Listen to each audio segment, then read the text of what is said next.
Ça fait un petit moment, mais c'est vrai que là, particulièrement en ce moment, je sens que ça me fatigue. Je remets beaucoup en question plein de choses, plein de concepts. Et parfois, je me dis, mais finalement, pourquoi on parle de l'éveil alors qu'il y aurait tellement rien à dire, en fait. Vraiment, il y a rien à dire. Dès qu'on parle de l'éveil, finalement, on s'en éloigne puisque ce qu'on est, on l'est. Et ça s'explique pas finalement. C'est pas dans une compréhension mentale. Donc ça, on l'entend à toutes les sauces, hein. Mais là où ça me pèse un peu aussi, c'est qu'il y a cette image qui est collée aux personnes qui ont réalisé leur vraie nature, etc.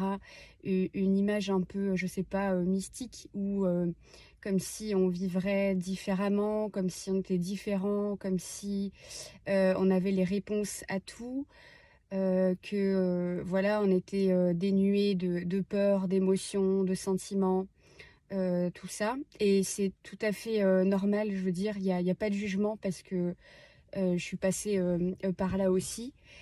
Et pour en revenir au fait qu'il y aurait tellement rien à dire de l'éveil, pourquoi on en parle, donc pourquoi je fais des vidéos des fois où je publie des choses, c'est voilà, c'est un truc qui se fait parce que j'aime partager, même si ça m'est compliqué de m'exposer, ça me prend beaucoup d'énergie. Voilà, des fois je vais dire quelque chose et 2 jours après, ben en fait, ça n'a plus aucun intérêt. Donc c'est pas évident. Mais je continue de le faire parce que parfois, pour certains, il y a des mots ou des phrases qui vont détendre, qui vont faire voir les choses autrement. Et en ça, c'est agréable pour tout le monde, en fait, hein, pour la personne et pour moi-même, c'est quelque chose de très nourrissant. Mais tout ce que je dis ne va jamais.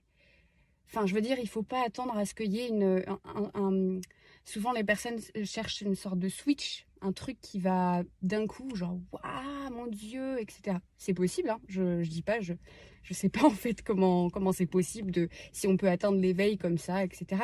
Mais ce qu'il faut savoir, c'est qu'il n'y a rien à atteindre. Et ça, on l'entend tout le temps.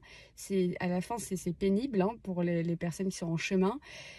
Donc, ok, si on l'entend tout le temps, c'est qu'il y a un moment où peut-être il faut juste aussi se dire, ouais, il n'y a rien à atteindre. Alors, ok, ça me saoule parce que moi j'ai envie de comprendre, j'ai envie de sortir de cette souffrance infernale, de cette identification douloureuse, et j'entends totalement.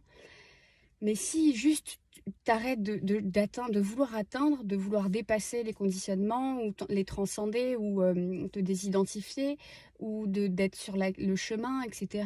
Juste d'être ici maintenant dans la vie. Si t'enlèves tout ça, déjà, voilà, il y a une plus grande clarté de ce que tu es. Mais la réalisation de sa vraie nature, c'est un mot, c'est un concept qui a été posé. Mais en vrai, c'est juste être, quoi. C'est juste être.